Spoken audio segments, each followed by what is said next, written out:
This is Miller. He says, writing around the time of the thing, he says, "But there are among us today, as there have always been, those who act against the scheme of things that degrades them, and in the process of action, everything we have accepted out of fear or insensitivity or ignorance is shaken before us and examined." And he says, "Now, if it is true that tragedy is the consequence of a man's total compulsion to evaluate himself justly," that's what he defines a tragic hero as. And it's a wonderful definition. It's the consequence of a man's total compulsion to evaluate himself justly. So there's Willie who sees himself one way, and the world sees him as a failure. And it is that striving, that unwillingness to accept society's verdict that makes him push on. And that's 1947.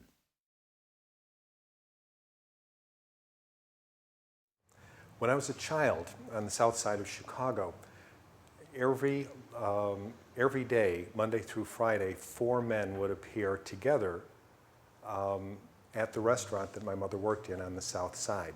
They were the local funeral director, the local insurance man, a local attorney, and the local real estate man.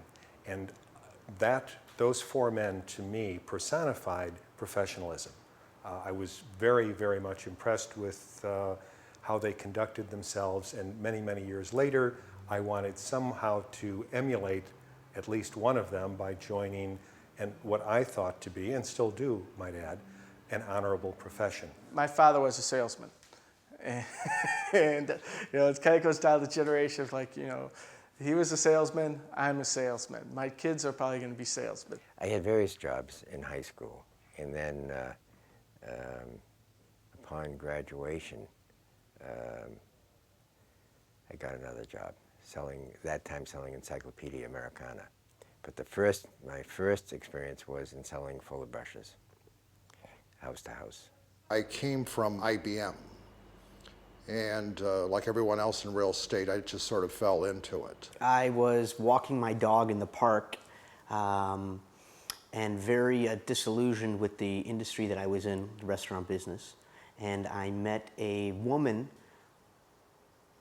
that was a real estate agent, and she said, "Eric, you would be absolutely phenomenal selling real estate and having the schedule that realtors have, and you should talk to my managing broker." And I, whatever. And been selling real estate for just about a year now, and it's been an incredible experience, a life-changing experience.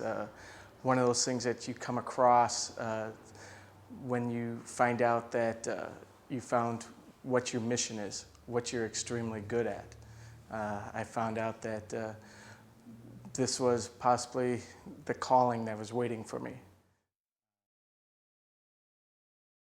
Salesman was the first documentary feature, a dramatic film that had some of the qualities of fiction, except it was absolutely for real. And so along with that, we felt that, sure, any work of fiction just couldn't compete with what we were up to, because we had all of reality, the power of reality, the authenticity, the honesty, the fairness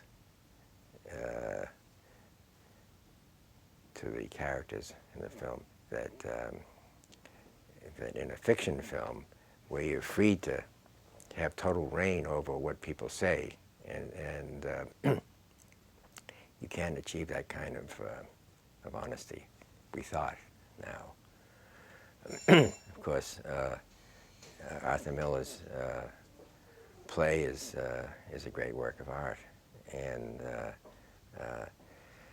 but I venture to say that I don't know if anybody's up to competing with a very good documentary when it's the same kind of character. I mean, it took it took the main character in Salesman to be exactly what he was at that time, to have had the genetic background, to have had the education or lack of it, the whole history of his being, to come to that point where he was prepared, shall we say, to be himself.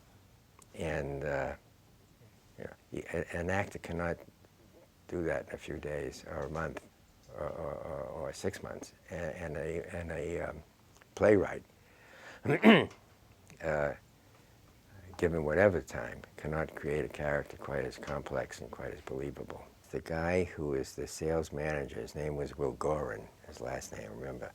And we would come to a house, and as he began talking, hoping to get in the house, he went into this kind of a strange ritual. And I kind of noticed it, but I sort of passed it off. I didn't think just maybe some kind of peculiarity. I didn't know what it was. And after he got in and made the sale, he said, "Did you notice what I was doing at the door?" And I said, "Yeah, I don't understand. What was all this about?"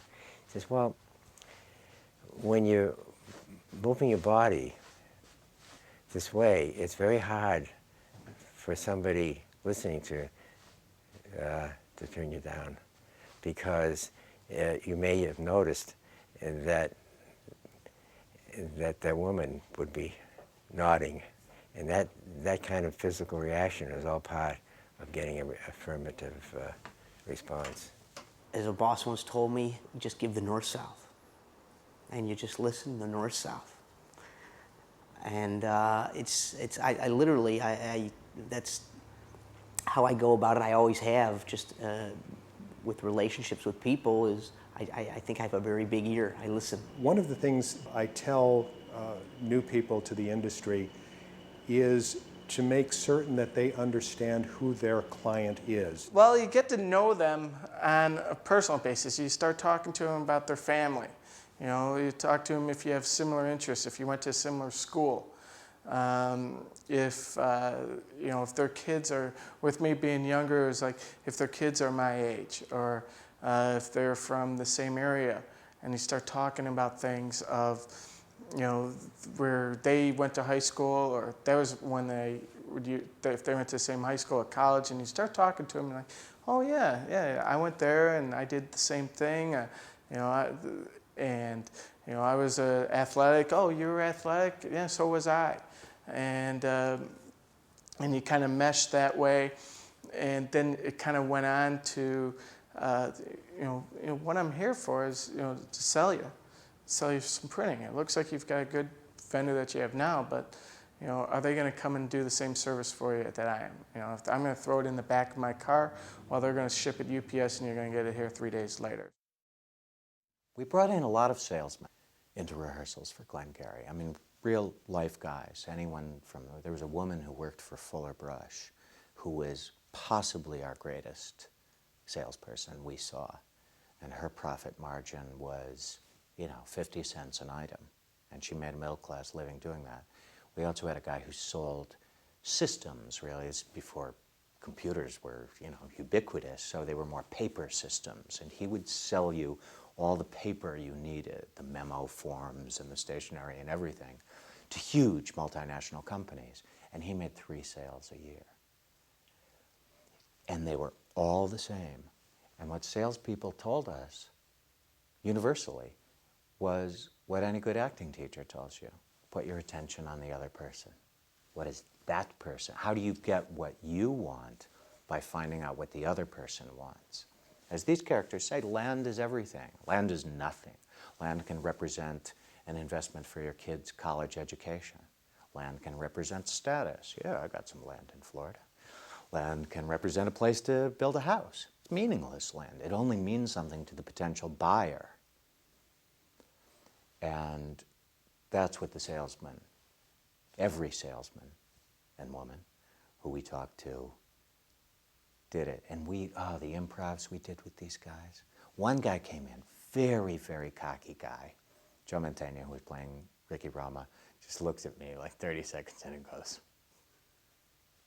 and started copying things he was doing right away for his performance. Huge gold watch this guy was wearing. Young guy, very slick hair, great look on this guy. He sold cars, new cars. And one of the cast members said, well, made the mistake of saying, well, do you think you could sell real estate? And there was a very dangerous pause, and the guy looked over and he said, I can sell anything. What is this shit you're selling in this play? So somebody explained it was, swampland in Florida. He says, okay, who do you want me to sell? So we chose J.T. Walsh, our toughest guy. We were all just sitting around the table. Guy goes, knock, knock, right? J.T. mimes opening the door. He says, I gotta go. Guy says, I gotta talk to you. He says, I don't care, I gotta go. My kid's gotta go to school. Guy says, how old's your kid? J.T. says, 6. Guy says, you set aside money for his college education yet? J.T. says, I don't have time to talk. Guy says, you got 30 seconds for me to show you how you can put your kid through college? J.T. takes off his watch and says, go. And in 25 seconds into it, he says, interested enough so I can come back at 4 o'clock this afternoon? And J.T., who was in the spirit of the improv, said, I give you 15 minutes. And man, did we learn from those people. Just single-mindedness, and all those slogans. The sale begins when the customer says no. Most of them are not great days. You really have to take a lot of rejection. You got to get a lot of people to say no. When you call from IBM, everyone returns your call. When you call from a real estate firm, nobody returns your first call, second call, third call, whatever. Which is a very difficult way of doing business. You're not building up a relationship with them. That's a cold call. Everybody said I should do them, so intermittently I did them. Sometimes successfully, sometimes not. Then about 3 years ago I said I'm never, ever, ever again doing another cold call, and I haven't. I enjoy cold calling. I really like it. I'm very good at it, I find. But it does take the right type of person to do it. There is a woman in one of the suburbs here in Chicago who is a multi-million dollar producer over many, many, many years. She makes 60 cold calls every day of her life and has and will continue to do it. For me, that's not a comfortable thing to do. For most realtors, it isn't. Most of the public doesn't like it. And there's many more things you can do that don't take up as much time and are more successful in terms of results. The question came up, from one of the interviewers when I was doing Tin Men. They said, why salesmen? Why salesmen? And I thought, well, that's kind of a silly question to me, because we don't say, why cops? Why mafia people? There are far more salesmen than there are people in the mafia. There is a lot more salesmen than there are policemen in the United States. Salespeople are very much at the core, of a workforce in this country. And so there's not the idea that you're going to cover them shouldn't be that unusual, but in fact it is, because they are sort of just people. They're not gunslingers, of the gangster world or whatever. I mean, there are these people, good and bad and whatever, and funny and serious or whatever, tragic, comedic. All of those things make up all the different kind of people who sell, of which there are many, many types. So if you go to Arthur Miller, who looks at the life of a salesman in that way, which is a tragedy, and as you look at his life and as he reflects on all of that, is one place to look. But the stories are endless in terms of salespeople. You can cover that in many, many different ways. One of the things I never could fit into the screenplay, and it was true. They went to what happens is a lot of times you meet, especially the door-to-door salesman, you meet a lot of shut-ins and some kind of like people who are really kind of religious fanatics. And there was one time when the salesman went there and spoke to the woman. And the woman said, if you don't mind, I have to go to the next room and speak with God about the aluminum siding deal you're proposing. And he said, all right, he waits. She comes back about 10 minutes later. She says, I spoke to God, about all of this and what this whole deal, and he didn't think that I should go through with it. And without missing a beat, the salesman said, really? Listen, do you mind if I go into the room and speak with God? And she says, no, go ahead. So he goes in there, comes back 5 minutes later. He comes out and he says, you know, he really, after I spoke to him, you should go with it because you left out of the few of the points, but when I explained it more carefully to God, he said, oh, definitely, you should definitely go for the deal. So there are those kinds of, you know, crazy stories that you assume are just like jokes and can't possibly be, but that are all true stories. I met someone that wanted an apartment to rent. So he says to me, Eric, it's a 2-bedroom, 2-bath duplex down $2,400 a month. I said, sure, no problem, no problem. He gives me the keys. And to promote it, instead of spending money in the local newspaper, I went ahead and Xeroxed pieces of paper that had said on there, do you like chili? Eric does. And then it gave a description of the property, and on the bottom wrote 1 free quart of chili with purchase. And I started getting these phone calls. People were, I mean, just getting such a kick out of it, and I said, this is good. So as soon as I got 2 listings in the same day, 2 people hired me to sell their properties, I started with my chili program, I call it, where I would cook, you know, 25 pounds of chili in my kitchen at home. I went out and bought a soup warmer, and I would start having these broker tours serving chili. And from there, it grew into a bunch of other dishes that I really enjoy making. And it's been absolutely phenomenal. I have a flyer that I put on, do you like chili? Eric does, or life is short, eat chili. Or if I am representing a property with another agent, I put on the top, chili power activate, kind of like the Wonder Twin Powers growing up, that cartoon. People ask me if it was a fun movie to make, and I can't say it was fun. It's like asking a brain surgeon if they had a good time during the operation. After it's over, you say, yeah, it was a great experience. It was wonderful. I mean, everybody, it was very cooperative. It was very organized. It was very, very intelligent. A lot of hard work, very professional. But it wasn't fun. I mean, doing Mamet, particularly in that stage of writing that he did, wasn't fun. It was like doing, it was like if you're a musician performing Schoenberg. You don't know what you're doing at all until it's all done. It was the most exacting work any of us have ever had to do. I know that. Even if you've done, it's more exacting than Shakespeare. We had a script supervisor on the set who, and if I had a line that was and I only did 2 of them, I would get stopped. He said, I'm sorry, there were 3 of those. So every single syllable, every stutter, every stammer was scripted, and you had to do it. And for it not to look fake, for it not to look like it's artifice, you have to have a thought in your mind for every stammer, because people don't just stammer, they stammer trying to get something out. So for every stammer I had, my character has a lot of them, I had to have a thought. And very often, I don't know if you know what an action is. In theater, they talk about an action, what your task is. You have an overriding task. You read a script, and in order for me to do it well, or I guess it could be called method, you have to have a task, an objective. And you don't focus on how well you're doing or how nicely the lines are sounding. You focus on your objective. And if your objective is clear, then things start falling into place. Well, in a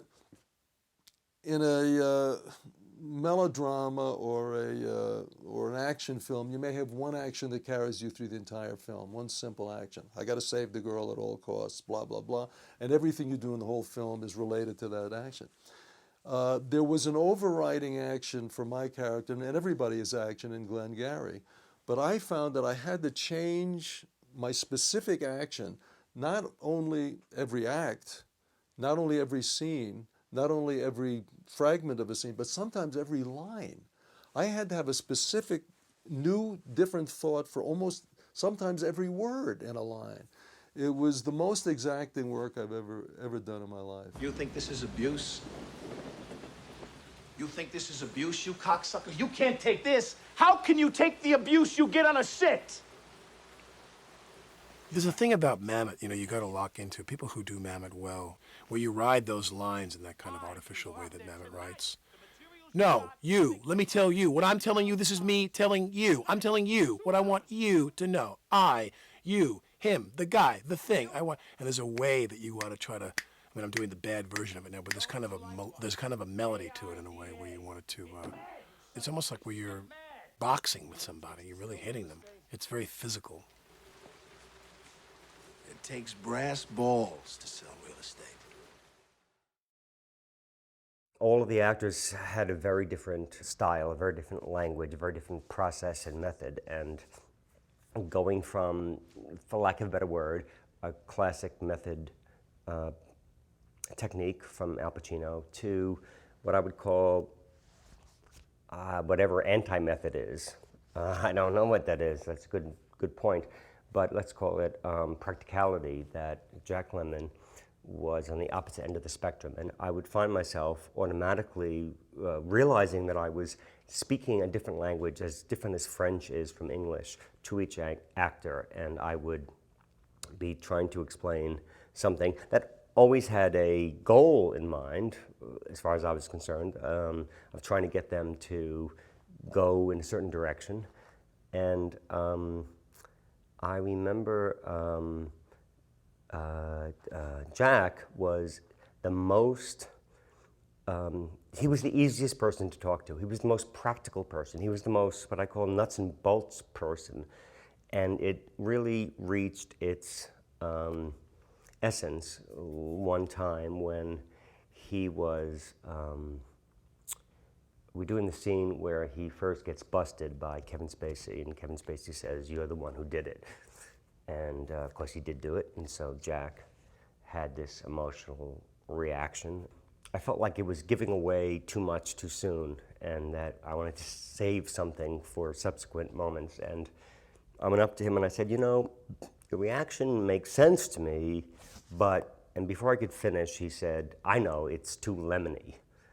And I remember just my mind twirling, like, should I agree with him or not agree with him and stuff? But then I realized what he was saying was exactly what I felt. And I said, "Yes, you're right." And he goes, "I got it." And we did take two, and take two is the take that's in the movie. Marlon Brando was on the Dick Cavett show a long time ago. He said, "What's the secret of acting?"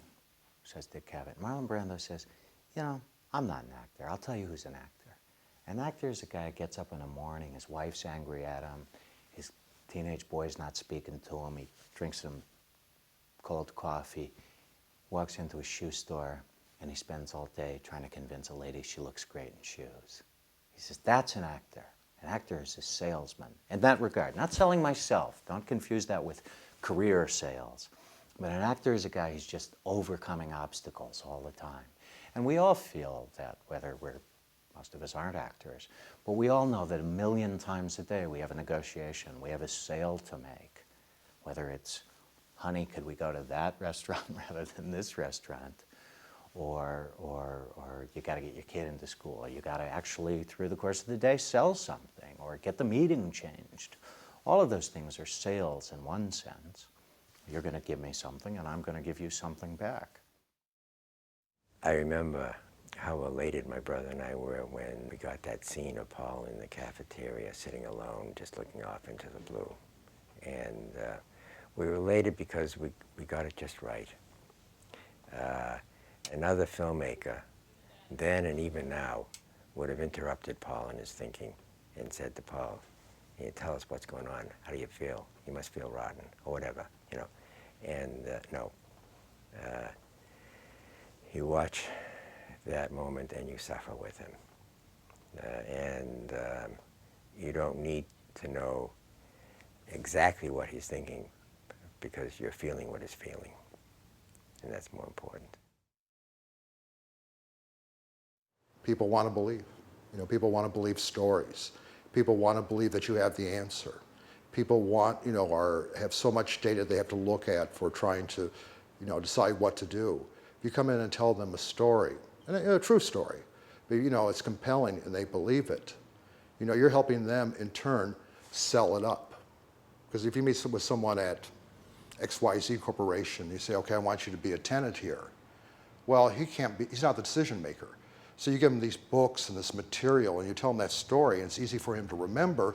So when he goes around and tells his boss and his boss tells his boss, they can remember the story. The story is very, very critical. I mean, you are buying something that doesn't exist. You're putting out a lot of money for lots of years for something that doesn't exist. In our marketplace, we have what's called a 48-hour walkthrough, where the buyer has an opportunity to come onto the property to make certain that it's in the same condition that it was when he or she first saw it or wrote their offer. Well, lo and behold, this buyer came in and she panicked. She had the worst case of buyer's remorse before she actually owned the place that I've ever seen. I mean, she literally was inconsolable. I mean, she was crying. She said, I shouldn't have done this. I want out of this, et cetera, et cetera. And I don't know what it was that I did, but I asked her agent if I could speak to her privately. And I took the woman into the other room, and I just managed to say the right words that calmed her, gave her confidence, and lo and behold, 2 days later, we closed. The funny side about this is that 13 years later, that very same woman called me to help her sell her home. One of my favorite listings, this orange keychain. I save all the keychains from all my listings. And this was a brick 3-flat in Bucktown that was great. We got an offer 12 hours after I listed a property for over asking. They came through, and turns out the agent that made the offer was a little shady, and it took us off the market for about a week and a half. His buyer decides to pull out because he never saw it. So then the owner says to me, well, Eric, now it's time to really make, to earn what we hired you for. So, but that's what this keychain is for now. Currently, that's for a property that is actually first listing that I've lost. They pulled the listing from me and they're giving it to another agent. So I have the keys. I'm relinquishing these today. This is for a property that is in Ukrainian Village, gorgeous workers' cottage, brick 2-flat. That was a referral. When I started 13 years ago, the vast majority of realtors were women. Men were, I'd say, 10% or less of the industry. So there's never been a problem with women being successful in real estate. It's one of the nice things about the profession. What has changed is 3 things. The age of the women, that many, many, many younger women are coming into it, typically prior women who had had careers, were retired, came into real estate. That many more people, both men and women, are now full-time realtors. Some still work part-time, but increasingly fewer and fewer. And that the top producers, although statistically men tend to be more per group, per industry, more of the men are top producers than the women. There are many, many women top producers too. So there's no glass ceiling, there's no public perception that women aren't as good as men. That's a very nice plus of this industry. I'm selling real estate and I love it and I'm excited about it, so it's a good life. So even when I talk with clients and they're getting frustrated about a deal that's going through negotiating and we're $20,000 apart on the price and we know that we're not going to find that middle ground and we're going to lose the property. I tell my clients, hey, it's a good life. Don't worry about it. There'll be another property for us to find. This isn't the drop dead end deal that's going to make it. We'll find you a property. Don't worry about it. But hey, it's a good life. Keep your head up.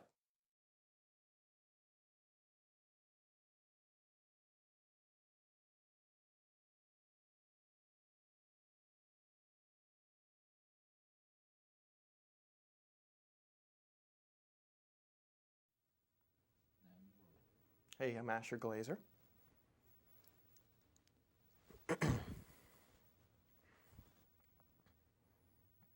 let me have your attention for a moment, because you're talking about what? Because you're talking about what you're talking about. Bitching about that sale you shot. Some son of a bitch won't buy land. Somebody don't want what you're selling. The broad you're trying to screw, so forth. Let's talk about something important, shall we? Are they all here? I'm going anyway. Let's talk about something important. Put that coffee down. Coffee's for closers only. You think I'm fucking with you? I am not fucking with you. I'm here from downtown.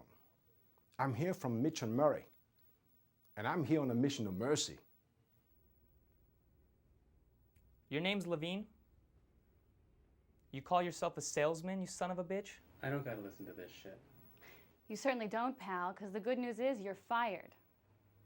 The bad news is you've got just 1 week to regain your jobs, starting with tonight, tonight's sit.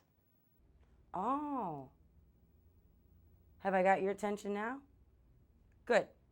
Because we're adding a little something in this month's sales contest. As you all know, First prize is a Cadillac Eldorado. Anybody want to see second place? Second prize is a set of steak knives. Third prize is you're fired. You get the picture? You laughing now? You got leads. Mitch and Murray paid good money, get their names, for you to sell them. You can't close the leads you've got. You can't close shit. You are shit. Hit the bricks, pal. Beat it. 'Cause you are going out. The leads are weak. The leads are weak. The fucking leads are weak. You're weak. I've been in this business for 15 years. What's your name? Fuck you. That's my name. You know why, mister? Because you drove a Hyundai to get here tonight. I drove an $80,000 BMW. That's my name. And your name is, you're wanting. And you can't play in the man's game. You can't close, then go home and tell your wife your troubles. Line? Because only one thing counts in this life. Get them to sign on the line which is dotted. you hear me, you fucking faggots? A, B, C. A always, B, B, C closing. Always be closing, always be closing. A-I-D-A. Attention, interest, decision, action. Attention. Do I have your attention? Interest. Are you interested? I know you are, because it's fuck or walk. You close or you hit the bricks. Decision. Have you made your decision for Christ? And action. AIDA. Get out there. You've got the prospects coming in. What do you think? They just came in from the rain? A guy don't walk on the lot lest he wants to buy. They're sitting out there waiting to give you their money. You gonna take it? Are you man enough to take it? What's your problem, pal? You, Moss. You're such a hero. You're so rich. How come you're coming down here, waste your time with such a bunch of bumps?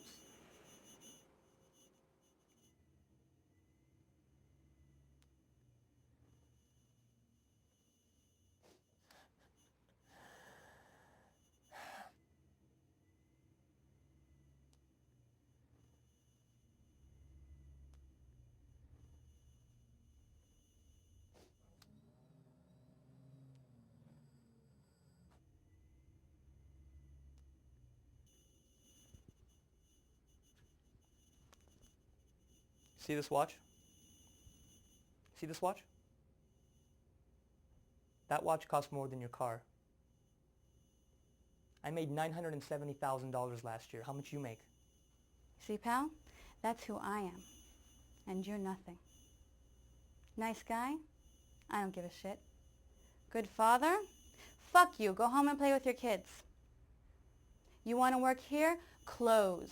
You think this is abuse? You think this is abuse, you cocksucker? You can't take this. How can you take the abuse you get on a set? You don't like it, leave. I can go out there tonight.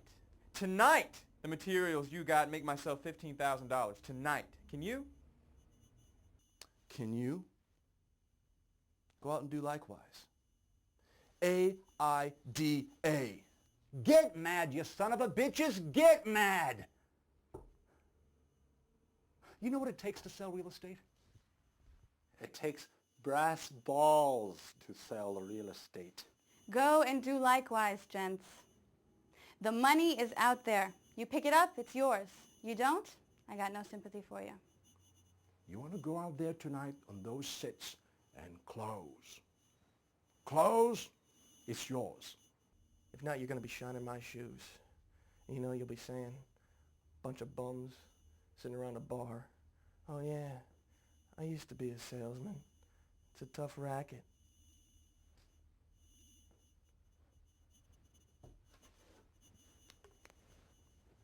These are the new leads. These are the Glengarry leads. And to you, they're gold, and you don't get them. Why? Because to give them to you would just be throwing them away. And to answer your question, pal, why did I come here?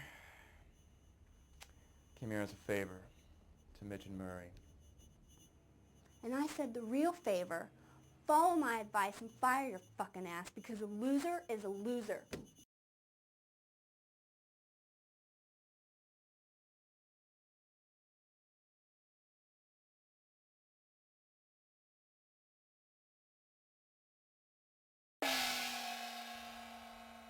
Coffee 飲むな。コーヒーはクローザーにだけ。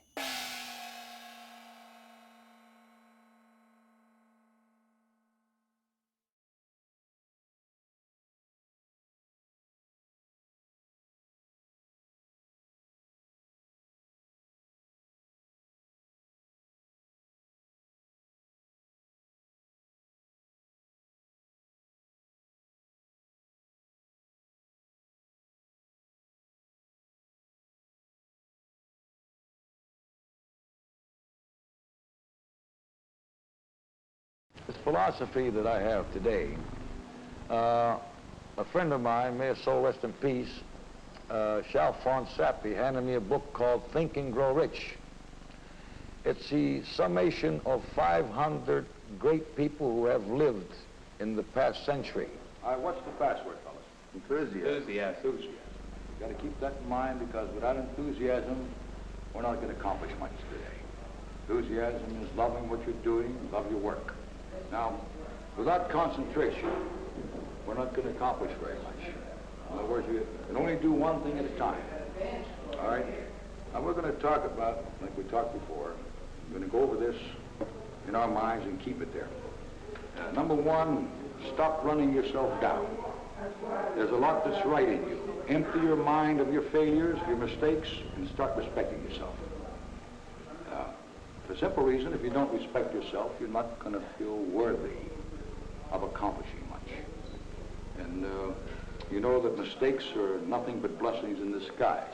And today, if you don't make any mistakes, I'm going to be surprised. Because it's going to be telling me you're not doing anything. People that do things steadily have to make mistakes. That's true. So, you make the mistake and thank God for the mistake, learn something from it, and keep on keeping on. I opened a used car business in Braddock in about 1950. And I had enough money to buy two what we call junkers. I had a total investment of around $85. And I wanted to be in business for myself. I built it up where I bought the lot that that the man gave me a chance to use until I started making money. A couple years later, I bought the property and now own it.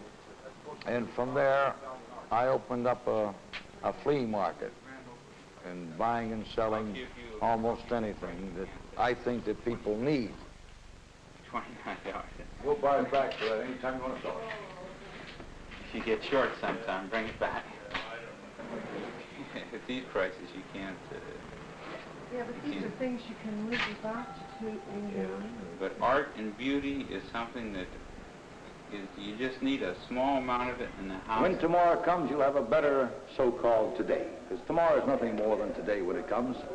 So your thinking of the day will decide your destiny and your future. You must constantly remember that if you don't take charge of your thinking and you let it go, the negative people that you meet will draw you down with them. So you have to keep one thing in mind, that you were born to succeed. And if you don't succeed, it's your own fault because you didn't take control of what you think. Because what you think is going to decide what you do, and what you do is going to decide what you get. That's all for today, fellas. Let's go to work. We have a lot of different things here in Braddock. We've been able to find some beautiful things in the old homes. Things that you wouldn't expect to find, we have. And we have some really wonderful, wonderful things. Let me show you some of the things that you can find in a flea market and why we're excited about a flea market. You can find pieces like cut crystal. The ring is the sign of a good piece of crystal. And we have some gorgeous different pieces of crystal in different shapes.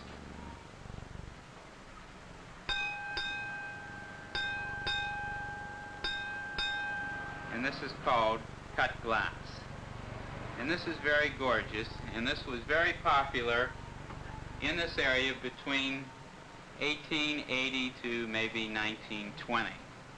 And there's also other things that you can find in a flea market, like a beer mug with the carvings of different animals and a squirrel on the tail and a couple and their dog beside them on the lid. Makes for a very nice beer mug. How'd you like the store, honey? It's nice. Nice? Did you get a good look at it? Hi, Val. Oh, over here. Yeah. Hi, Mayor. How are you? Okay. Good to see you. You look good. Now you've got a good place here, Jim. You've got a... Thank you very much. It's a credit to the community. It's very good. Yeah, this is Mayor Valiceni. Mayor of Braddock. The old spittoon that people dreaded and hated to polish is now very popular, and the women love to make planters out of them and grow their plants in them. And these are very gorgeous and very hard to find. What's a piece like that run? A piece like this would run, well, in a flea market, one of the best parts about a flea market is you get to sort of work with the dealer to get your price. Like this piece is marked $39.95, and we could take $22 for it. So we have a little room to dicker, which is the fun of a flea market. And it's what makes it so exciting is that you don't have to pay the price that's marked on it. If you were to have this building built at this time, would cost you, in round figures, about $300,000. We purchased this for $15,000.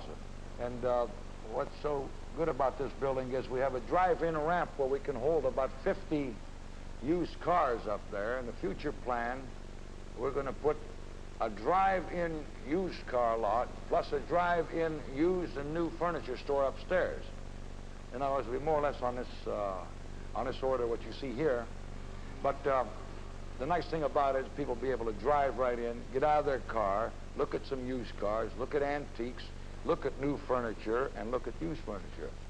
And I really believe that this time I've struck on something that people really need and that I think will have no problem here in making it go because the taxes are right here, too.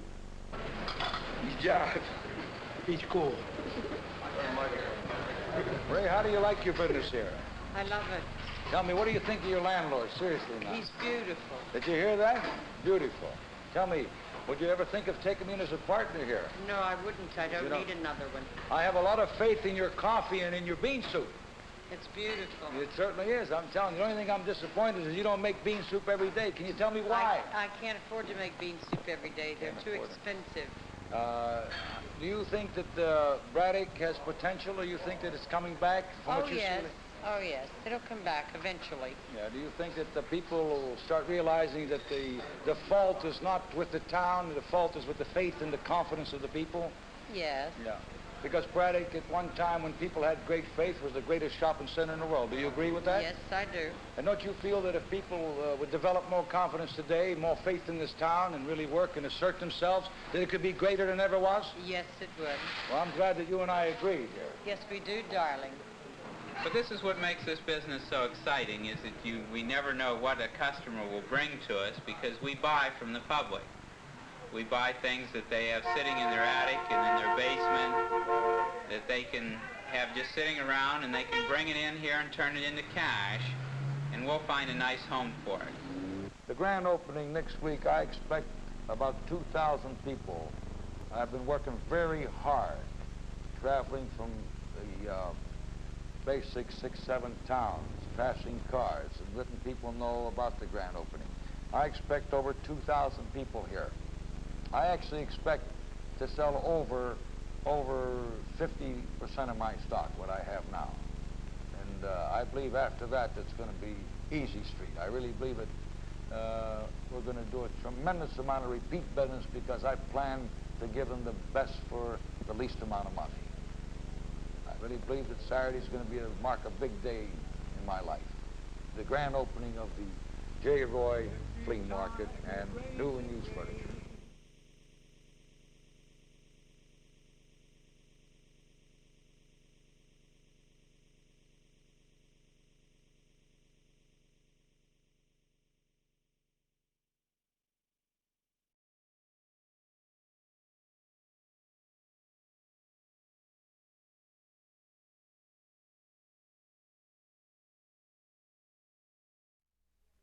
Let me have your attention for a moment.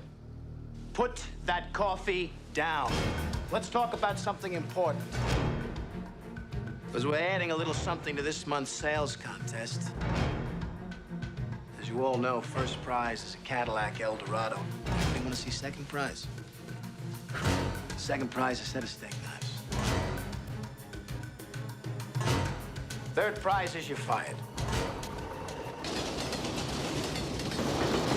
Somebody should stand up and strike back. Somebody should do something to them. Hell exists on Earth? Yes. What can you do? I gotta tell you, I'm ready to do the Dutch. I know what I'll do. I'll go out and rob everybody blind and go to Argentina. You think you're a thief? We're just talking. We are? Yeah, we're just speaking about it. Speaking about it is an idea. We're not actually talking about it. No. It's a robbery. There's a robbery? No. And what is it we're so afraid of? All you need, a little boost. Tonight is the thing. So be it. What happened?